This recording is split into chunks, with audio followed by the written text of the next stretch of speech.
Selain Rokipi, salah satu cara kita untuk mengidentifikasi masalah agar kita punya gambar yang komprehensif mengenai kepentingan kita menyusun perundang-undangan adalah dengan metode Regulatory Impact Assessment atau RIA.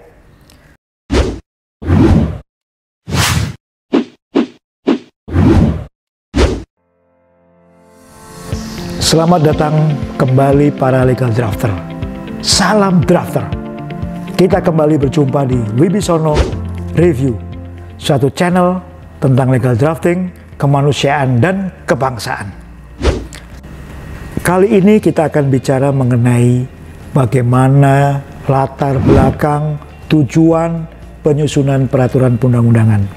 Di level undang-undang dikenal apa yang kita sebut sebagai naskah akademis, dan ini merupakan bagian dari ruang lingkup tujuan dan metode kita membentuk undang-undang.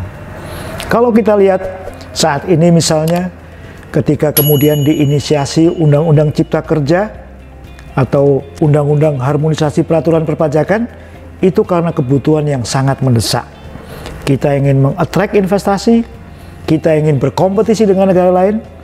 Bayangkan Vietnam sekalipun, sebuah negara yang menganut civil law countries, karena Vietnam merupakan jajahan Prancis sebelumnya dan kemudian Amerika, juga menggunakan metode omnibus ini. Kemudian Indonesia serta-merta menjawab juga dengan Undang-Undang Cipta Kerja. Inisiatif untuk membentuk undang-undang baru biasanya didasarkan pada adanya permasalahan yang dihadapi dalam masyarakat. Namun permasalahan tersebut tidak selamanya disebabkan oleh faktor peraturan perundang-undangan atau rule. Oleh karena itu perlu dianalisis sebab-sebab terjadinya masalah. Buku ini yang saya dapatkan di tahun 2000-an, di awal 2000-an, ketika kita mendapatkan pelatihan dari dua ahli perundang-undangan, yaitu Robert dan Ann Sitman, pasangan suami istri dari Amerika.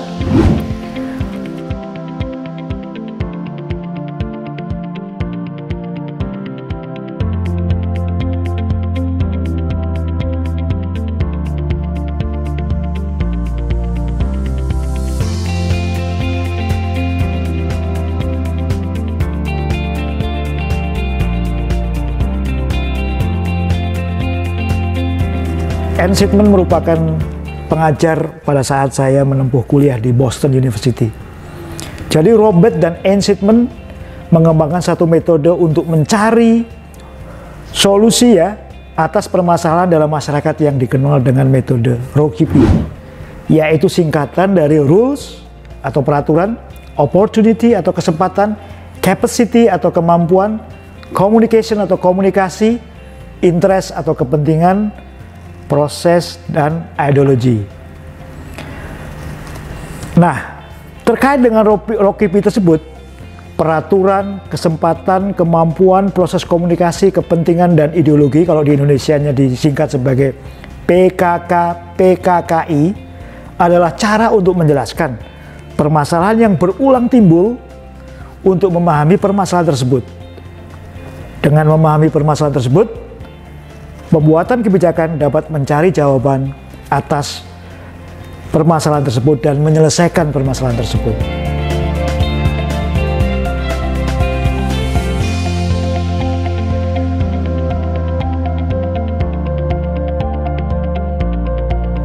Mari kita lanjutkan.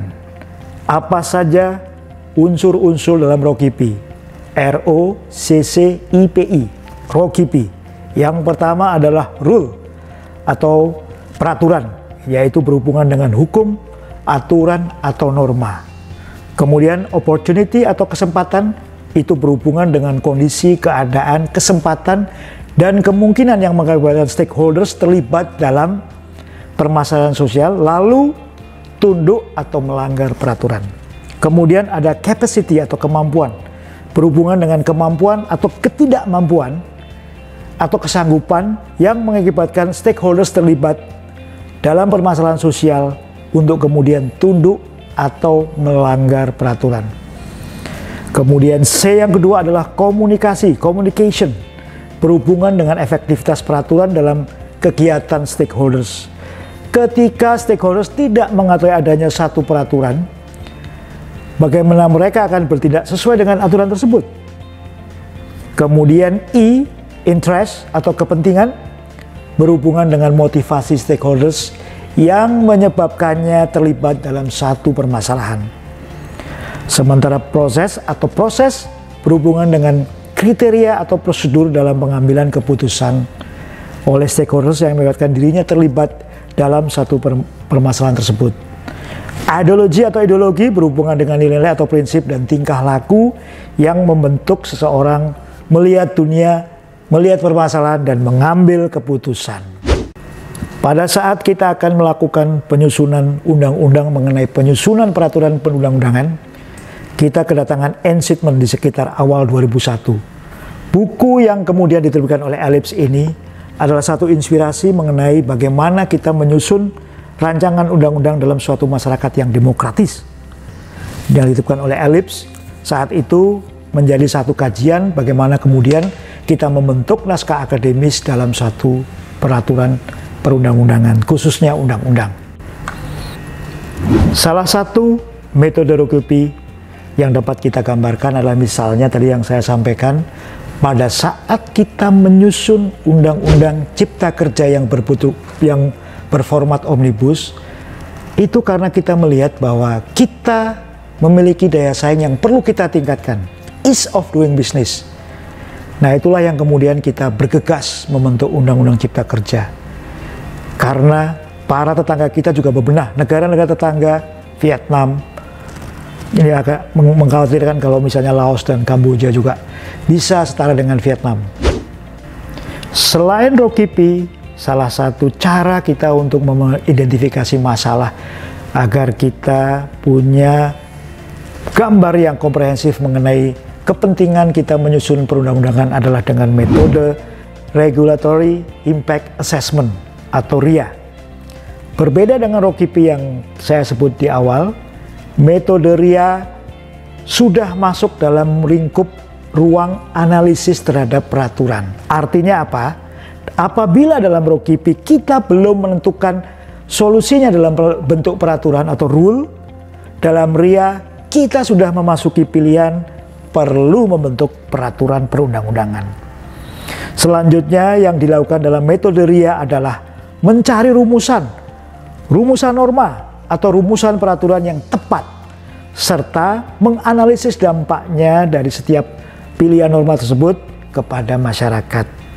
Dengan metode ini kita akan memiliki rumusan yang benar-benar efektif dalam menyelesaikan masalah dan dapat mengantisipasi implikasi dari setiap rumusan yang kita pilih. Metode RIA atau Regulatory Impact Assessment ataupun analisis itu menentukan bagaimana kita menciptakan peraturan yang bagus atau good regulation. Jadi kalau kita perhatikan dan kita serap dari beberapa tayangan terdahulu, tujuan utama setiap pembentukan peraturan perundang-undangan adalah menciptakan peraturan yang baik, yang berarti menjawab persoalan atau permasalahan masyarakat, dapat dilaksanakan secara efektif dan efisien, dan harmonis dengan peraturan kebijakan lainnya.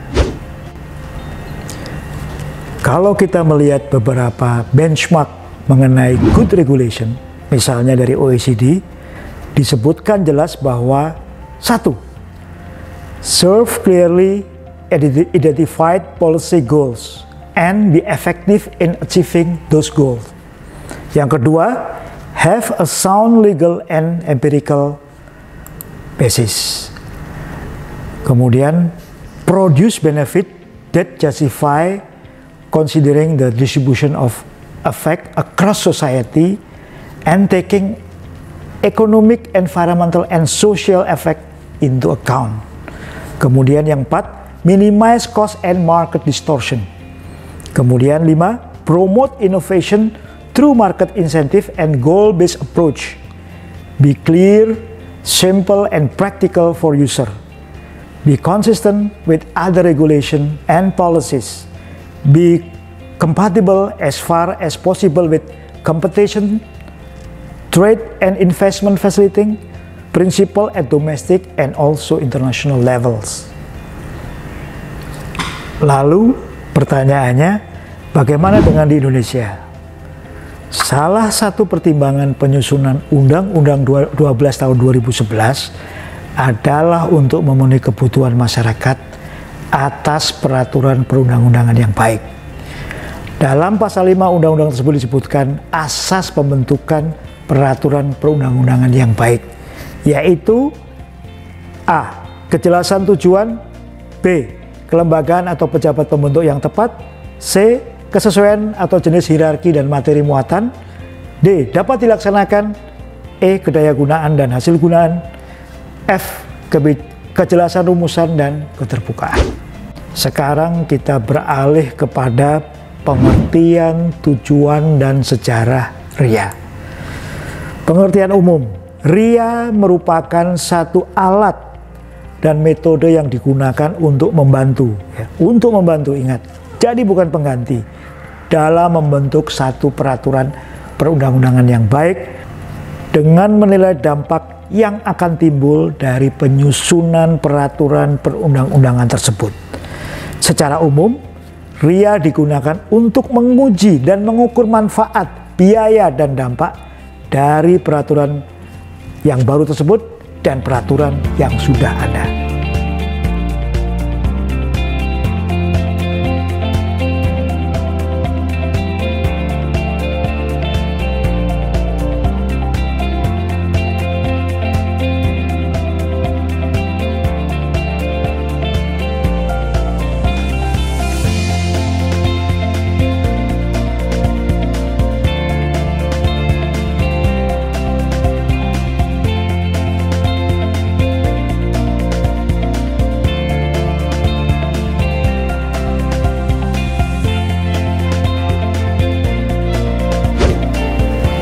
Apa tujuan penggunaan RIA?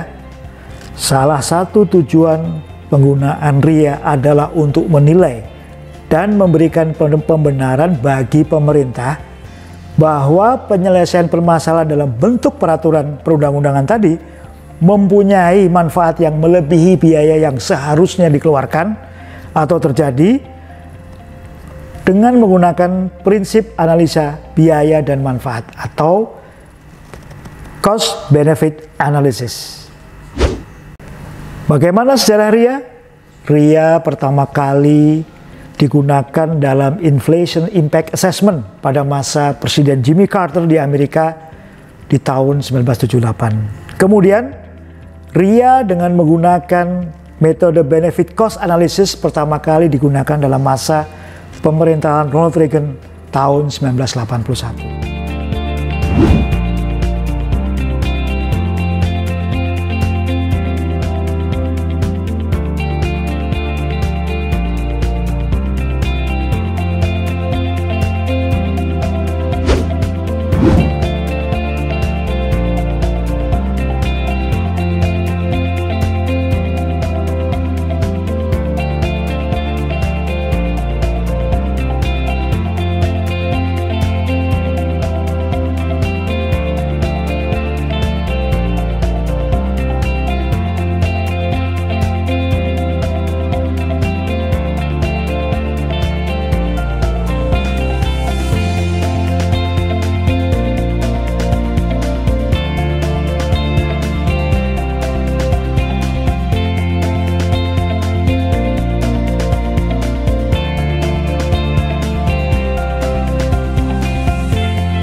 Nah, itu mengenai RIA. Dan tetap stay tune dalam channel ini.